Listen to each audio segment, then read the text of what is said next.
Smiluj mi se, Bože, prema ljubavi svojoj, prema velikoj samilosti svojoj, izbriši moje prestupe. Operi svu moju krivicu i od moga greha me očisti.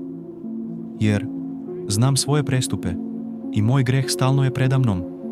Protiv tebe, samo protiv tebe zgreših i učinih ono što je zlo u tvojim očima, da budeš u pravu kada doneseš odluku i čist kada izrekneš presudu. U krivici sam se rodio, u grehu me začela majka. Ti želiš vernost u nutrini bića i mudrosti me učiš u dubini srca. Izopom me očisti od greha i bit ću čist, operi me i bit ću od snega belji. Učini da čujem radost i veselje. Neka se raduju kosti koje si smrvio. Sakri lice od mojih greha i izbriši svu moju krivicu. Čisto srce stvori u meni, Bože, i obnovi u meni duh postojan. Ne odbaci me od svoga lica i ne uzmi svog svetog duha od mene. Vrati mi radost svoga spasenja i daj mi duh voljan da me podupre.